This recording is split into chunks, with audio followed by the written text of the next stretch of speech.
Vamos a empezar con la clase de hoy. Básicamente la clase es meramente mostrar la clasificación de la más actualizada de la OMS del 2016 sobre los tumores del sistema nervioso central. No nos vamos a meter en las características de cada tumor, ya que esto va a ser el preludio de las siguientes clases que vamos a ver posteriormente, ya con las especificaciones de cada tumor y las características por imagen. Pues el objetivo de esta clase es ver la clasificación, las nuevas entidades que se metieron en la clasificación y pues nada más conocer algunas modificaciones o reestructuraciones que se hicieron también. Bueno, si bien es importante, pues empezar a ver los antecedentes, la primera publicación que se hizo sobre los tumores del sistema nervioso central fue por los neurólogos y patólogos Bailey y Harvey Cushing en 1926. Hicieron un importante trabajo en la clasificación de los tumores. Se hicieron varios extensos estudios patológicos y histológicos en donde de los tumores cerebrales basándose en la configuración únicamente celular, y se creó un sistema de clasificación que posteriormente se fue modificando, y ya en los libros azules de la OMS, como les muestro en la imagen, pues se fueron yendo modificando las ediciones. La primera edición es de 1979 y como podemos ver ahí los años como fueron cambiándose hasta la actual, que es la 2016. Primeramente, la primera publicación que se utilizó en 1979 por la OMS, lo más importante de ellos fue nada más clasificarlo por la estratificación, o sea, las características meramente morfológicas vía microscopio. Actualmente se siguen utilizando estas, pero ya se añadieron otras cosas que ahorita lo vamos a hablar, pero siguen utilizándose estos grados, se dividen en 4 grados. El grado 1, y las características van a ser tumores circunscritos, de lento crecimiento y bajo potencial de conversión a un tumor de mayor malignidad. Del grado 2 al grado 4 ya son tumores difusos. El grado 2 es difuso, de lento crecimiento, con tendencia a progresar a tumores de mayor malignidad. Y el grado 3 siguen siendo tumores infiltrantes, pero ya con células atípicas, anaplásicas y con mayor número de mitosis. Y el grado 4 final, bueno, van a ser tumores de rápido crecimiento con una alta tasa mitótica, pudiendo presentar vasos de neoformación y áreas de necrosis. Este último grado, bueno, va a tener una mala evolución tanto pre como postquirúrgica. Entonces, estas son la primera clasificación que se utilizó. Desde 1979 al 2007, que es la penúltima, ya se tomaron en cuenta no solo la estratificación, sino también la implicación terapéutica. En los del grado 1, debido a que son circunscritas y tienen un borde neto, pues tenían éxito en las cirugías, o sea, en la exéresis completa, por medio de neurocirugía. En cambio, las del grado 2 al 4, debido a sus bordes difusos y a las recurrencias, pues nada más iban a tener un seguimiento radiológico. Y bueno, el 3 y el 4, que son también de alto grado, pues ellos iban a tener tratamiento oncológico como radioterapia o quimioterapia.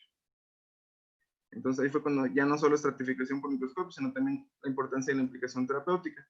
Fue hasta al 2015 en donde ya se hizo un estudio en donde pues se demostraron los gliomas difusos del adulto, sobre todo el grado 2 y grado 3, que pueden dividirse en subgrupos moleculares. Aquí ya tomó importancia lo que es la biología molecular.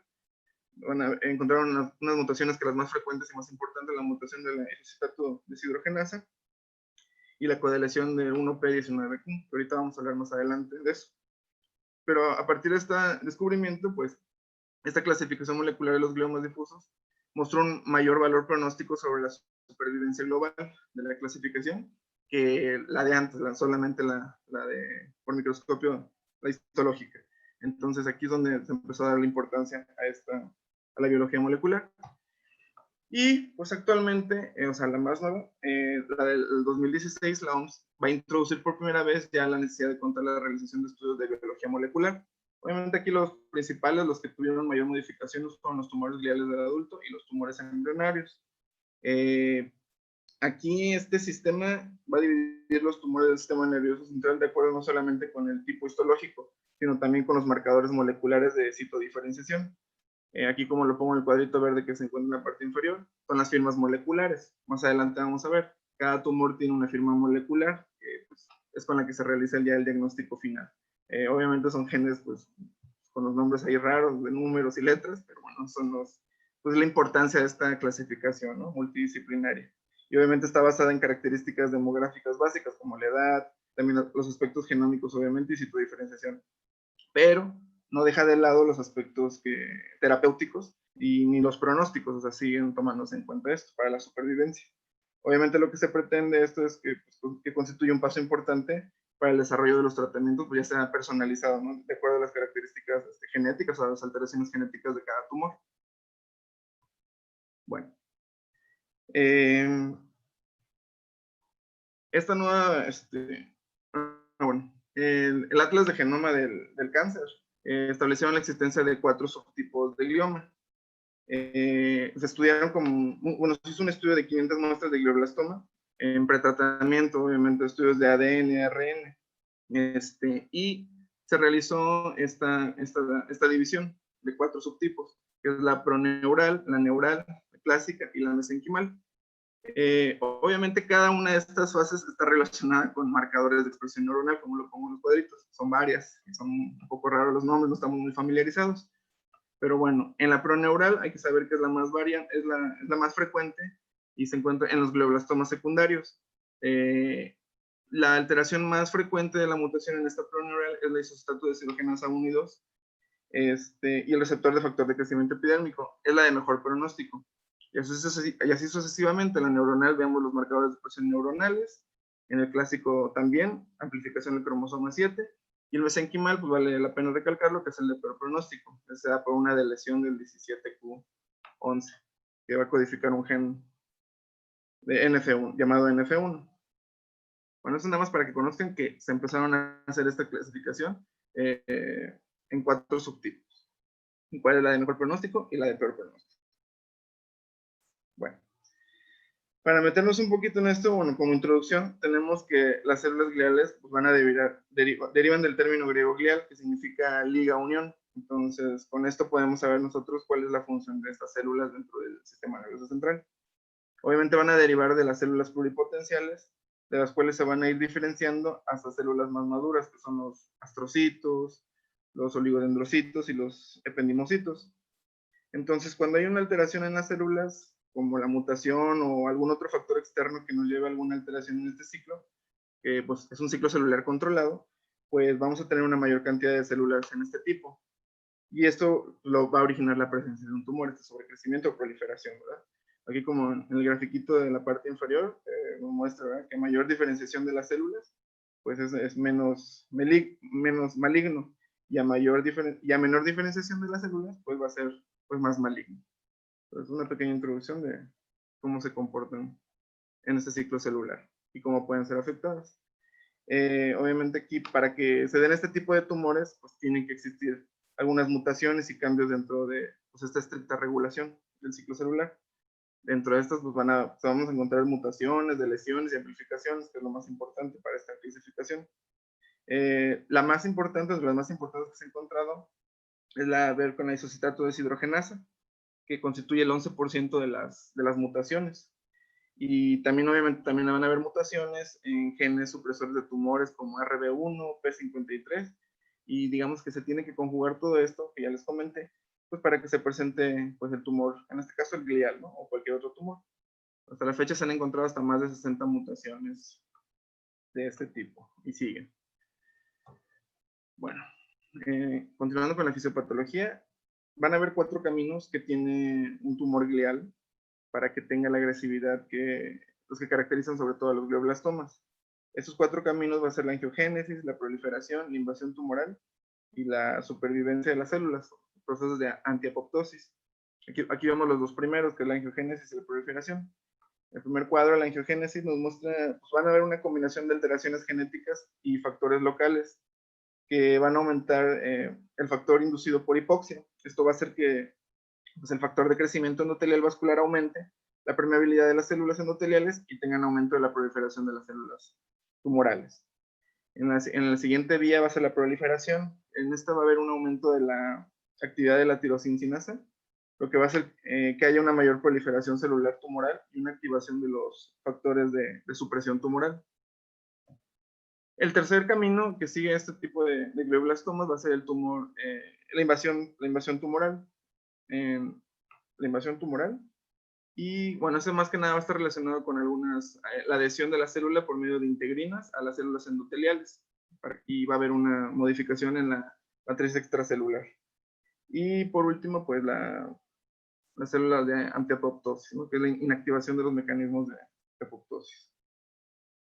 Entonces, todos estos caminos deben de llevarse a cabo para que presenten los glioblastomas una alta agresividad y presenten las características habituales que veremos o que posteriormente vamos a ver. Esos son los 4. Bueno, pero pues todo esto muy molecular que pues parece un poco tedioso, pues parece muy alejado de nosotros, pero no. Sin embargo, esto lo podemos ir correlacionando, algunas de estas características o estos caminos que les acabo de comentar, con los gliomas de alto grado, pues lo podemos correlacionar con imagen. En el caso de la angiogénesis lo podemos relacionar con el realce y el incremento del volumen sanguíneo cerebral y el edema. En el camino de la proliferación lo podemos relacionar por imagen con el efecto de masa y el incremento de colina en la espectroscopía, así como la restricción en la difusión.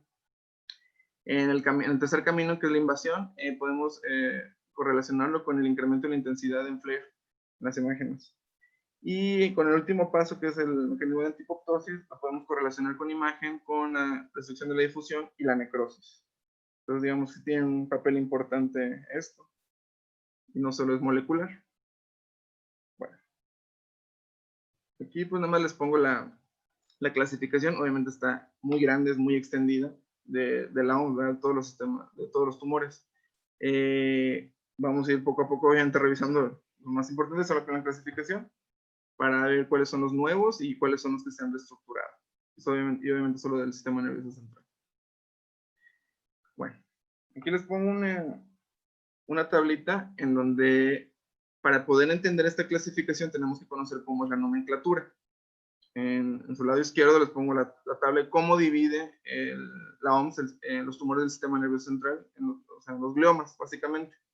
Los divide en 4 grupos: los tumores astrocíticos difusos y oligodendrogliales, otros tumores astrocíticos, otros tumores ependimarios y otros gliomas. Ok, cada uno tiene unas subdivisiones que tienen nombre y apellido específico. Entonces, ¿cómo se dan esta nomenclatura? Bueno, la OMS nos indica que para dar estos nuevos nombres relacionados con la biología molecular, se va a utilizar el nombre histopatológico seguido de las características genéticas. Esto lo vamos a ir viendo poco a poco, ¿verdad? Aquí nos dan un ejemplo. Primero utilizamos el nombre histopatológico, que es oligodendroglioma, y después las características genéticas. En este caso, el oligodendroglioma, la característica genética que tiene va a ser una mutación en la isocistato deshidrogenasa y coeliminación de 1p19q. Y es así como se van a ir dando este nombre. Para aquellos que carecen de la mutación genética, o sea, de la mutación de isocistato deshidrogenasa, simplemente se va a utilizar el término de tipo salvaje o wild type, para que podamos ir entendiendo. Aquí otro ejemplo nos dan: glioblastoma, IDH, que es isocistato deshidrogenasa, bueno, lo traducen como de tipo salvaje, wild type. Eso quiere decir que no hay una mutación en el isocistato deshidrogenasa. Entonces, como no hay una mutación, directamente se cataloga como tipo salvaje. Bueno, posiblemente vamos a ver que son los de peor pronóstico. Cuando no se puede realizar pruebas genéticas, que son en varios hospitales, o cuando los resultados no son concluyentes, que no hay pruebas de isocistato deshidrogenasa o eliminación 1p19q, simplemente se va a poner el término, las siglas NOS, que es no especificado de otra manera. Y es así como vamos a ir viendo cómo se van a ir dando estos nombres. Muy bien. En esta nueva clasificación se propuso nombrar los tumores también siguiendo estas 4 etapas. En los cuadros de arriba vamos a ver que hay 4 filas. Vamos a empezar desde la base, como lo indica la flash, de inferior a superior, para poder nombrar al tumor. En la número 4 se va a tomar la información molecular. Nos dará un ejemplo. Aquí la información molecular va a ser que va a tener una mutación en el isocistato deshidrogenasa 1 y la pérdida del brazo o la codeleción del 1p19q. Posteriormente se asigna el grado de la OMS. En este ejemplo nos marcan que es un grado 3. Después se toman en cuenta la clasificación histológica. Nos comenta aquí el ejemplo: es un glioma infiltrante con características de oligodendrogliales, y para finalmente poder dar un diagnóstico integrado. En este caso el ejemplo sería un oligodendroglioma anaplásico. Entonces, es así como esta clasificación o nomenclatura nos indica los pasos que debemos seguir para poder nombrarlo. Obviamente, la molecular, pues, A veces se da después de resección y varios estudios moleculares, ¿verdad? A veces no se tiene a la mano inmediatamente, pero ya para realizar el diagnóstico integral, pues son estos pasos los que nos dictamina la clasificación. Aquí les pongo el cuadrito, obviamente lo vamos a ir viendo y poco a poco, de las nuevas entidades variantes que se ingresaron, como podemos ver en la primera fila, las entidades reestructuradas, como podemos ver con el signito de las flechitas, y las que se eliminaron, pues no nos vamos a meter en eso, ¿no? Simplemente saber cuáles se eliminaron y pues ya no existen esos términos, que es el gliomatosis cerebri y las variantes de astrocitoma protoplasmático subilar fueron las que se eliminaron. Pero bueno, ahorita vamos a ir comentando los más importantes de eso, de las nuevas entidades y las que se cambiaron, sobre todo la importancia molecular. Es importante saber que en la clasificación pasada los gliomas se dividían en astrocíticos y oligodendrogliales, y a partir de esta nueva era molecular ya se determinó esa clasificación y ahora se va a basar básicamente en las mutaciones. Se van a dividir ahora en focales y difusos. Los focales se van a relacionar con la mutación de BRAF1. El BRAF pues, es un gen que codifica, ¿no? Que está implicado en la señalización del receptor de factor de crecimiento epidémico. Y obviamente va a ser importante para la angiogénesis, migración celular y supervivencia celular. En estos focales se van a encontrar los astrocitomas, casi son los de bajo grado, excepto el jandoastrocitoma pleomórfico anaplásico, que es grado 3, pero casi todos son de bajo grado. Y los difusos, los gliomas difusos son los que van a tener la mutación de isocitrato deshidrogenasa, o los que son de tipo salvaje. Dentro de estos difusos se va a encontrar el astrocitoma difuso, astrocitoma anaplásico, glioblastoma, oligodendroglioma, y oligoastrocitoma. Todos estos con su respectivo apellido, como ya les había explicado. Aquí lo vemos un poquito más claro. En esta tabla comparativa vemos como antes nada más se llamaba astrocitoma difuso y en la nueva clasificación ya se toma lo molecular y ya se dice astrocitoma difuso con la mutación de isocitrato deshidrogenasa, o simplemente si no tiene la mutación de isocitrato deshidrogenasa se va a llamar como wild type o tipo salvaje. Y así sucesivamente con los demás tumores. Por ejemplo, el glioblastoma nos muestra también glioblastoma de tipo salvaje o que tiene mutación de isocitrato deshidrogenasa, o si no tiene ninguna, pues no especificado. Y bueno, al final de esta tablita nos muestra los que ya no existen, los que ya fueron borrados, que ya les comenté, el gliomatosis cerebri y el astrocitoma protoplasmático o fibrila, eso ya. Y hubieron otros que se ingresaron que ahorita los vamos a ir viendo. Pero aquí lo importante es ver cómo ya cambiaron los nombres y ya se dividen dependiendo de las mutaciones que tienen en sus enzimas o genes. Okay. Ya entrando a esta división que les comentaba de focales y difusos, en los focales, como les dije, la mayoría son los de bajo grado. Aquí todos estos que se demuestran astrocitoma pilocítico, jantoastrocitoma pleomórfico, el subependimarios, todos son de bajo grado, excepto el último, que es el pleomórfico anaplásico, que es grado 3. Todos van a estar en relación con la mutación de BRAF1. Sí, es muy importante esta mutación. Va a ser como un marcador diagnóstico. Varios están asociados con otras mutaciones y también se correlacionan mucho con algunos tumores específicos, como por ejemplo el jantoastrocitoma pleomórfico, también se va a correlacionar con una mutación denominada B600G. Entonces, esto es para que veamos que estos genes, estas mutaciones BRAF1, pues nos indican que es algo más, pues más leve, ¿no? Eso es en cuanto a los gliomas de bajo grado y focales. Bueno, aquí vamos a ver un diagrama de flujo en donde vamos a representar la ruta de cómo se hace el diagnóstico histológico de un glioma difuso. Del lado izquierdo va a estar los de bajo grado y del lado derecho los de alto grado, pasando por las pruebas de isocitrato deshidrogenasa y la codeleción de 1P19 hasta el diagnóstico final. Ok. Aquí en la primera tabla vemos los de bajo grado tienen que pasar por la secuenciación de isocitrato deshidrogenasa. Si tienen esta mutación, si sale positiva, inmediatamente se tiene que hacer la secuenciación para ver si tiene la codeleción de 1P19Q. Si sale positiva que la tiene, es decir, si sale positiva la mutación de isocitrato deshidrogenasa y la codeleción de 1P19Q, automáticamente el diagnóstico integrado va a ser oligodendroglioma. No hay otra manera de hacer este diagnóstico. Obviamente final y exacto. Si no tiene la mutación de isocitrato deshidrogenasa 1, se tiene que hacer la secuenciación de la 1 y 2. Si sale positiva, se tiene que hacer la de codeleción. Si sale la codeleción, volvemos al diagnóstico que ya habíamos comentado. Es decir, que para hacer el diagnóstico del oligodendroglioma, tiene que tener la mutación de isocitrato deshidrogenasa, ya sea 1 o la 1 y 2, más la codeleción. Si después de que se hizo esta secuenciación de isótopo de deshidrogenasa 1 y 2 sale positiva, pero la codeleción sale negativa, simplemente el diagnóstico va a terminar siendo un astrocitoma difuso con la isocitato deshidrogenasa mutante. O sea, es decir, tuvo mutación en algún punto de la isocitato deshidrogenasa, pero no tuvo de la codeleción, entonces automáticamente ya no va a ser un oligodendroglioma, sino que se cataloga como astrocitoma difuso y la mutación del IDH. Si no tiene ninguna mutación, empezamos con la secuenciación de isocitato deshidrogenasa 1, sale negativo, se hace la 2 y sale negativo, automáticamente va a ser de tipo salvaje. Se cataloga como un astrocitoma difuso de tipo salvaje. Y pues si no hay pruebas en el hospital o no sé, o hubo algún fallo en las pruebas, pues la clasificación va a ser como ya les comenté, con las siglas no especificadas. Entonces, ahorita vamos a ir viendo, pero es así como se hace el diagnóstico integrado, más histológico y con las pruebas de biología molecular. Esto es en cuanto a los de bajo grado. Aquí en los de alto grado, la clasificación de los gliomas es muy similar. Lo único que cambia aquí es que va a existir un calificador adicional a la edad, que este calificador es de los 55 años, ya que las mutaciones de isocitato deshidrogenasa son poco comunes por encima de los 55 años. Entonces no se recomienda la secuenciación si es mayor de 55 años. Obviamente siempre que no haya razones para sospechar una alta probabilidad de mutación. Aquí rápidamente les explico, es el mismo camino que expliqué anteriormente. Se hace la secuenciación de isocitato deshidrogenasa. Si sale positivo la mutación, se realiza la codeleción. Si sale positiva, nos vamos al camino de oligodendroglioma. En este caso, pues anaplásico, pues son de alto grado.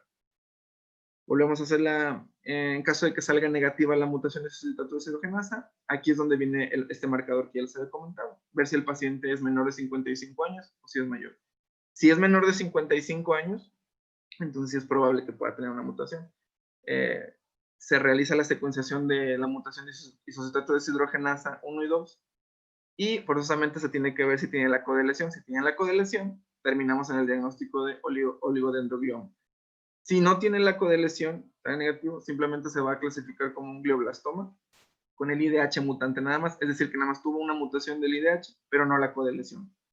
Ahora, si no tiene mutación en el IDH1 ni en el IDH1 y 2, las negativas y negativas, se cataloga como tipo salvaje, de la misma manera que si salió negativa en la mutación de IDH1 y es mayor de 55, mayor o igual de 55 años, este calificador automáticamente se pasa a tipo salvaje. Entonces aquí nada más es por epidemiología, ¿no? Y si nos pone este marcador. Entonces, está interesante esto sobre la edad, ¿no? Y el diagnóstico que se da y relacionándolo con la biología molecular. Bueno, ese es el diagrama de flujo para que tengan un poquito claro de dónde viene el nombre y cómo se dan estos diagnósticos finales. Esto ya pues, se los está comentando, ¿verdad? Pero bueno, aquí ya puntualmente hablando de los genes, ¿no? Del IDH, y IDH1 y IDH2, que va a servir como un marcador diagnóstico, ¿verdad? El 70-80%, como ya vimos que se van a encontrar en los grados 2 y 3 de los gliomas difusos, van a tener mutación en el IDH1, casi la mayoría. Todos los gliomas difusos con la codeleción de 1p19q, que ya les explicar, tienen mutaciones en el IDH1 o IDH2. O sea, forzosamente, si tiene una codeleción, tiene alguna mutación en el 1 o en el 2 del IDH. Y el 80% de los glioblastomas, se va a encontrar el 80% de los glioblastomas secundarios multiformes. Entonces, son los más frecuentes. Los que no tienen la mutación del IDH, pues son los astrocitomas pilocíticos, que son los del grado 1, los ependimomas, meduloblastomas y meningiomas, que eso ahorita los vamos a ir viendo más adelante. En cuanto a la deleción, la codeleción del 1p19q también es un marcador diagnóstico que se va a dar hasta el 85% de los oligodendrogliomas y el 30-50% de los oligoastrocitomas. Es más característico de los oligodendrogliomas.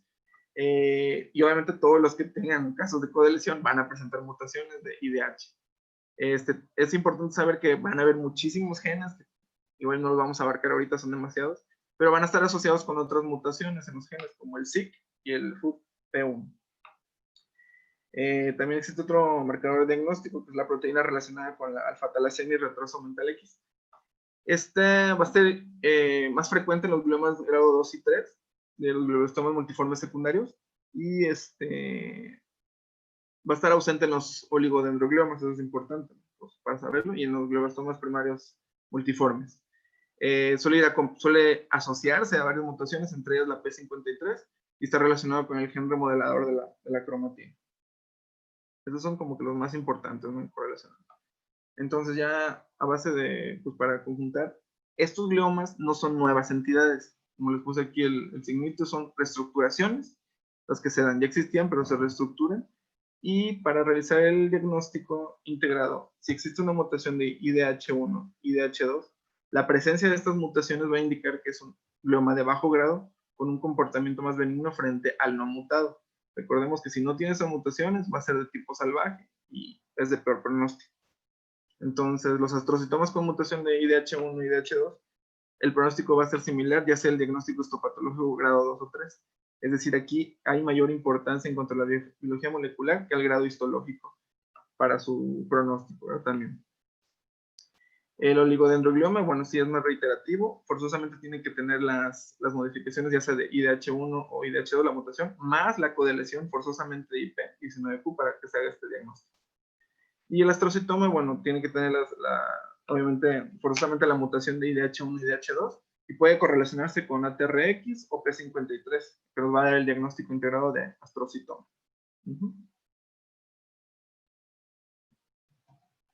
Bueno, van a haber otros gliomas que no tienen mutaciones de IDH1 y IDH2, obviamente son más raros, constituyen el 20% de los tumores. Aquí, bueno, no es como que para que se aprendan de memoria todos los genes, pero sí saber que estos genes que son más raros, como PTEN, factor de crecimiento endotelial, NF1, PP53, todos estos, son más raros y son más agresivos, tienen un comportamiento clínico muy agresivo, similar al glioblastoma multiforme, a pesar de tener un aspecto morfológico más benigno. Entonces, constituyen el menos porcentaje, pero pues hay que tener en cuenta que cuando no tienen esta mutación, pues pueden ser peor.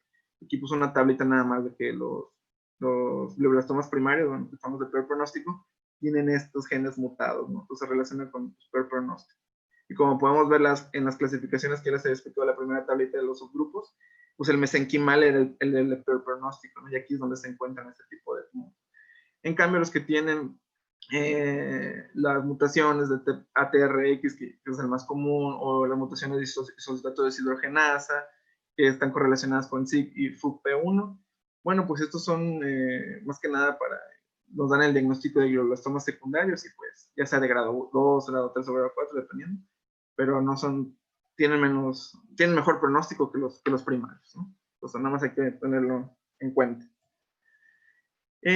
Bueno, aquí el glioblastoma multiforme, este es grado 2 de la OMS. Aquí les muestro una tablita en donde se compara el primario con el secundario. Digo, lamentablemente el primario, que es el que constituye el 90% de frecuencia, es el de peor pronóstico, ¿verdad? Es el que no tiene la mutación de isositato deshidrogenasa, es el tipo salvaje. Entonces el de peor pronóstico, en comparación con el que sí tiene la mutación del IDH o IDH2, tiene un mejor pronóstico, que es el glioblastoma multiforme secundario. El primario va a ser de novo totalmente, la proporción en relación entre mujer y hombre es casi igual, pero bueno, si comparamos la sobrevida en el de tipo salvaje es de 9.9 meses y en el que sí tiene la mutación de IDH es de 24 meses. La sobrevida, el de salvaje es de 15 meses y el otro es de 31 meses. En cuanto a necrosis, pues sí es mucho mayor, es extensa, ¿verdad? En el tipo salvaje, y en el de solo mutación de IDH es limitado. Entonces, pues sí vemos la diferencia, y lamentablemente, pues el de mayor frecuencia, el primario, ¿no? Que tiene peor pronóstico. Entonces aquí vemos la importancia de la mutación del IDH, si la tiene y no la tiene, y pues se le da el nombre de tipo salvaje. Bueno, aquí es un resumencito, obviamente solo es para detectar qué genes son los que se modifican, ¿verdad? Si tienen mutaciones en PTER o amplificaciones en el crecimiento endotelial o algunos genes que ya les comenté, pues van a tener pues peor pronóstico, ¿no? Son los primarios, ¿no? Son grado 4. Y los que tienen pues las mutaciones en IDH que están asociadas a TRX o a codeleción de 1P, pues son las que tienen mejor pronóstico al final, ¿no? Si seguimos la tablita, digo, con sus respectivas asociaciones de otros genes, o mutaciones de otros genes, pues son los de los glioblastomas secundarios, ¿no? Que son los de mejor pronóstico. Eso es en cuanto al adulto. En cuanto al pediátrico, también nada más detectar qué tipo de genes son los que se mutan. En este caso, pues son peor pronóstico, ¿no? Aquí nos un glioblastoma multiforme, pues grado 4, y los que están relacionados con mutaciones de BRAF o B600C, pues son los de grado 1 de bajo grado, como el pilocítico en este caso. Bueno, ese es el resumen en cuanto a los gliomas, ¿no? Como conclusiones, pues podemos tener aquí que la codeleción de 1P19Q se correlaciona básicamente con el diagnóstico y morfología de oligodendroglioma clásico. Es casi la mayoría, eso es importante. Y como ya les comenté, se correlaciona con algunas mutaciones, como podemos ver aquí, IDH, PTER, y también con mutaciones SIC y FUC, como lo mostré en la tablita pasada, en el diagrama pasado. Son los tumores de mejor pronóstico, entonces, vas a tener en cuenta que oligodendroglioma son los tumores de mejor pronóstico y siempre relacionados con la codeleción de 1P. Los gliomas difusos de bajo grado con componente astrocitario que tienen alteraciones en la IDH, ATRX y TP53 son de pronóstico intermedio. Los gliomas difusos que tienen en isocitato deshidrogenasa mutaciones sin la codeleción y sin mutaciones de promotor TEP tienen un pronóstico más desfavorable. Es sucesivamente hasta llegar a los gliomas difusos que con mutaciones de IDH en el promotor TEP tienen el pronóstico más desfavorable y suelen tener una amplificación del gen de crecimiento endotelial, incluyendo los, aunque sean de bajo grado. Entonces, pues es más genético, ¿no? Pero pues para que vean que son los que tienen mejor pronóstico, los que tienen un pronóstico más desfavorable. Bueno, eso es en cuanto a la reestructuración que se hicieron. Ahora, vamos a ver algunos de los que se metieron a la nueva clasificación. Uno de los que se metieron a la nueva clasificación es el denominado glioma difuso de línea media, H3K27 mutado. Aquí, bueno, la mutación es, aquí la mutación se nombra como K27, que es una anomalía en histona H3. Normalmente se van a encontrar, obviamente casi totalmente pediátricos, son tumores difusos de la protuberancia de los niños. Normalmente de la línea media, obviamente puede ser troncoencefálico, cerebelo, nódulo espinal, tálamo, hipotálamo, región pineal. Tienen un mal pronóstico. Es nada más saber que es una nueva entidad y esta nueva entidad se dio al descubrir esta mutación que se encuentra. Entonces es el nombre que se le da a el grado 4 de la OMS. Aquí les comento otros nuevos que se metieron de manera más breve, ¿verdad? Uno denominado el tumor neuronal multinodular vaculante, que se considera mixto, glioneuronal, y es de bajo grado. No se ha clasificado como grado 1, grado 2, simplemente de bajo grado. Se asocia a epilepsia y tiene predilección por el lóbulo temporal. El tumor glioneuronal leptomeningio difuso no tiene un grado de la OMS reconocido, no se ha clasificado. Principalmente se en niños, tiene características más de realce subaracnoideo difuso en columna, cordón y tronco encefálico y cisterna. Todos estos son nuevos los que se metieron en la clasificación. Hay otra clasificación de otros tumores astrocíticos, que es el jantoastrocitoma pleomórfico y el jantoastrocitoma pleomórfico anaplásico, que se los comenté casi al inicio, que eran los circunscritos, ¿verdad? Aquí, pues, el de peor pronóstico es el jantoastrocitoma pleomórfico anaplásico, ¿no? Está relacionado con esta mutación de este gen, BRAF B600C. Es de mayor tamaño, tiene una raza heterogénea debido a que tiene mucha necrosis y hemorragia. Obviamente, debido a la proliferación microvascular que tiene, pues va a tener un mayor aumento de volumen sanguíneo cerebral. Y bueno, es el más agresivo, ¿no? Por resonancia, pues sí nos sirve como predictor de pronóstico y ayuda a la selección del tratamiento, acorde a las características de cada tumor, que ya en otras clases vamos a ir viendo más detalladamente. Aquí es para que conozcan cuáles son los nuevos tumores que se han metido en esta clasificación. El otro es el glioblastoma epiteloide, también ese sí es grado 4 de la OMS, y ese sí es de tipo salvaje, ¿no? O sea, no hay mutación en el IDH, es de tipo salvaje, para que podamos saber que pues sí tiene más peor pronóstico, ¿verdad? No tiene hallazgo, bueno, el 50% va a estar relacionado con mutaciones en B600C, ¿verdad? Y no tiene hallazgos característicos en la resonancia, simplemente son superficiales y bien definidos que van a tener un realce al medio de contraste. Entonces estos son para que vean de los más importantes que entraron. Ok, en cuanto a meduloblastoma, pues aquí lo importante es ver la reestructuración, ¿verdad? Aquí les pongo un bonito. No se hizo, no es nuevo, simplemente es una reestructuración. El meduloblastoma, bueno, tenemos que es el tumor embrionario del sistema nervioso central maligno más frecuente en el encéfalo pediátrico, ¿verdad? Entonces, aquí tenía su división, ya existía, ¿no? La histológica, que es el clásico, el desmoplásico nodular, la nodular extensa y las células grandes anaplásicas. Bueno, el NOS realmente pues, es el que no está especificado, pero realmente esas 4 son las histológicas que siempre pues, se han conocido. Se ingresaron otros 4 subgrupos genéticos, que esto es lo innovador o la estructuración que se hizo. Son 4. El primer subtipo es el subtipo Wind, el subtipo Sonic Hedgehog, el grupo 3 y el grupo 4. Obviamente dentro de estos van a haber con activación de Sonic Hedgehog y asociadas a otras mutaciones, pero en realidad son los 4 grupos. Wind, Sonic Hedgehog, grupo 3 y grupo 4. Esa es la nueva clasificación que se dio. Esta no se sigue, esta se sigue y aparte la de los subgrupos genéticos. Dentro de estas 4, la de peor pronóstico es el grupo molecular 3, es la de peor pronóstico. El medulosoma va a ser grado 4 de la OMS y bueno, ahorita vamos a ver un poquito más detallado esto. Normalmente el medulosoma de Wnt, los que tienen el perfil genético Wnt se van a encontrar en tronco encefálico, pedúnculos cerebelosos, ángulo pontocerebroso y desde márgenes bien definidos. En cuanto al Sonic Hedgehog, normalmente se va a encontrar en los hemisferios cerebelosos y es pobremente definido. O sea, ahí lo podemos más o menos correlacionar con imagen. El grupo 3 son también tumores de la línea media, un cuarto ventrículo. Son pobremente, o sea, márgenes no muy bien definidos y tienen un realce al contraste. Y el grupo 4 tienen un pobre realce al contraste y están bien definidos sus márgenes. Entonces son algunas características. Aquí en esta tablita, nada más que nada, el objetivo es demostrar que ya que se descubrió este perfil genético, se relaciona con el patrón histológico, que es la clasificación que ya había existido. Y nos dan el pronóstico, es decir, aquí un ejemplo, si tiene el Wnt activado, si lo relacionamos con el patrón histológico clásico, el pronóstico va a ser de bajo riesgo. Por ejemplo, no así en el grupo 3. En el grupo 3 se relaciona con el patrón histológico de células grandes anaplásicos y el pronóstico va a ser de alto riesgo. Es el de peor pronóstico, como lo podemos ver, y tiene que ver con la relación del tipo histológico. Aquí el grupo 3 con el clásico, con el patrón histológico clásico, pues el pronóstico va a ser de un riesgo estable. Entonces, pues aquí vemos la importancia del perfil genético, el papel que juega en este perfil genético y la correlación que tiene con el patrón histológico para el pronóstico del paciente. Aquí otra tablita donde también relacionan el perfil genético con algunas características que tienen estos tumores, ¿no? Los relacionan con la beta-catenina, que es una proteína, ¿no? Que se localiza en el citoplasma normalmente y en el núcleo de la célula.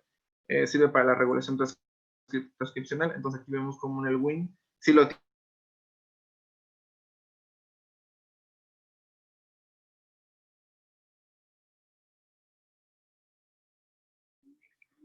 Enrique, no te escuchamos, como que se te puso ahí en mute el micrófono.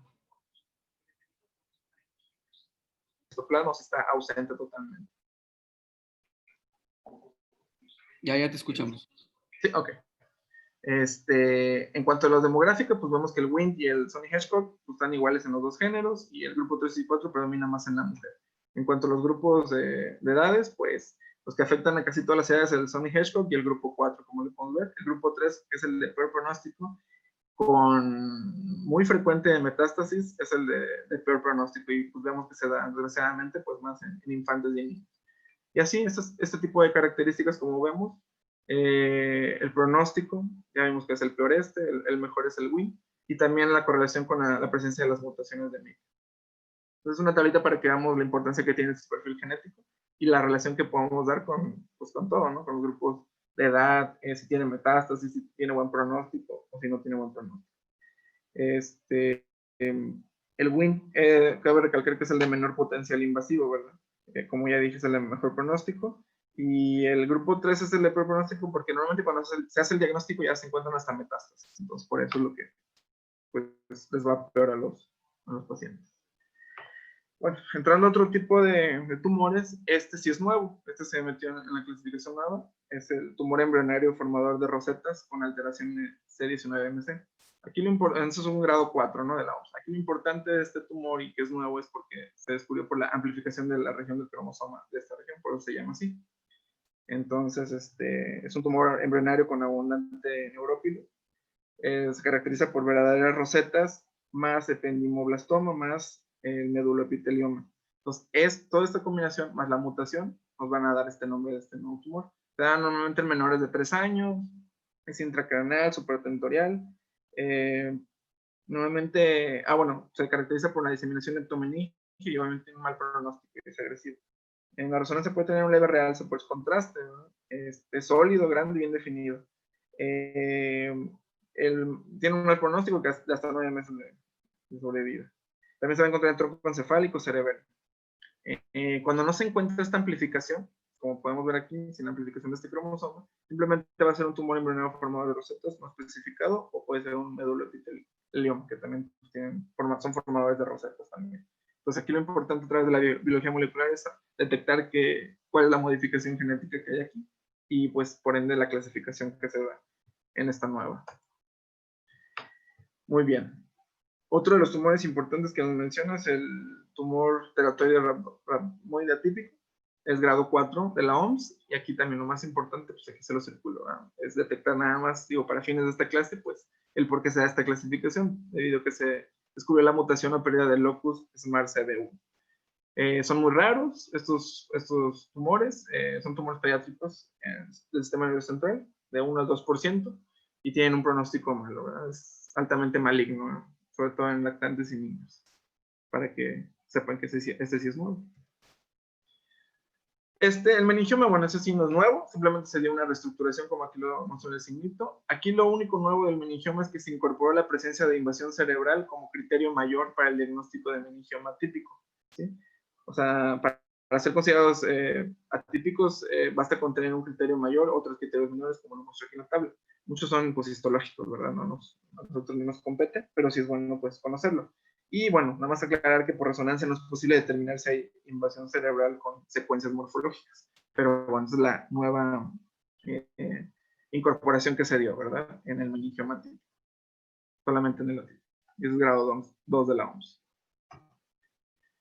En el ependimoma, aquí sí se ingresó uno nuevo, un subtipo, ¿verdad? El ependimoma, bueno, generalmente es grado 2 o grado 3, también lo cataloga la OMS. Son tumores originados a partir del epitelio ependimario, ¿verdad? Bueno, en niños más infratentorial y relacionado al cuarto ventrículo, y en adultos pues, más en la médula espinal, más relacionado a esto. Aquí el más importante fue el RELA fusión o fusión RELA, el gen RELA, que fue el único aceptado como entidad genética definida. Pues, al tener este gen descubierto, se hizo esta nueva clasificación, que es el ependimoma RELA fusión positiva, ¿verdad? Se relaciona mucho con el L1-CAM, que normalmente se detecta mediante inmunohistoquímica. Este L1-CAM se correlaciona estrechamente con la presencia de RELA fusión positiva. No es estrictamente de ependimoma el L1-CAM, pero sí se relaciona estrechamente. Entonces, para que tengamos conocimiento que en el ependimoma sí es nuevo este nuevo subtipo, y es el único aceptado, pues, definido genéticamente, ¿verdad? Son supratentoriales en niños, el 70%, y nada más tener en cuenta esos marcadores que son los más importantes. Ok, por último, el tumor fibroso solitario y hemangiopericitoma, que pues antes tomaban así como separados, ¿no? Anteriormente fue catalogado el tumor fibroso solitario como grado 1 y el hemangiopericitoma como grado 2 y 3, pero actualmente, o sea, este cambio es, o sea, se combinaron, o sea, la combinación de tumores fibrosos solitarios y de la dura madre y el hemangiopericitoma, que aunque parecen muy diferentes en las imágenes, ahora parecen ser manifestaciones del mismo tumor. Entonces ahora se toman pues como juntos, como lo podemos ver aquí. Actualmente se denomina tumor fibroso solitario, la diagonal y hemangiopericitoma, y se va a clasificar en la OMS como grado 1, 2 y 3. Así lo clasifica la OMS. Entonces, bueno, aquí para fines de esta clase, que es más molecular, aquí lo que comparten y por qué lo unieron es que comparten la inversión del locus 12q13, fusionando estos genes, ¿no? El NAP2 y STAT6. Normalmente se presentan en la edad media, de 47 a 56 años, y tiene una predilección más femenina. Y bueno, pues así a grandes rasgos, en resumen esta clase, pues nos muestra la clasificación de la OMS, ¿no? Donde vamos a unificar ya no solo la estratificación, la primera, ¿verdad? La histológica, sino que nos permite unificar la terminología. Integrando molecular, genéticamente, histológicamente características con implicaciones pronósticas y terapéuticas. Y pues este es el inicio, ¿verdad? Porque definitivamente no va a ser la última, debido a que se siguen investigando pues más sobre la biología molecular, y pues lo más seguro es que vaya cambiando esta clasificación posteriormente. Pues eso sería todo. No sé si me escuchan. Sí, te escuchamos muy bien. Ok. Súper bien. Muy buena clase, Enrique. Se nota que te documentaste bastante y profundizaste mucho. Sí. aquí la estuvimos escuchando en la sala de médicos todos. Ok. Y pues te felicitamos. Ahí puse una pequeña encuesta. Con razón. Es una encuesta relacionada a este tipo de temas. Digo, la clase estuvo perfecta. Nada, me interesa saber ahí su opinión respecto a este tipo de temas para incluirlos. Claro. Y nada más. Esto lo les comparto por el... Bueno, pues si votan ahorita los dos que faltan, ya les digo el resultado. Y esta clase, pues obviamente la vamos a subir ahí al canal de YouTube para que esté disponible para todos. Muchas gracias, Enrique, y muchísimas felicidades. ¿Algún comentario de los muchachos?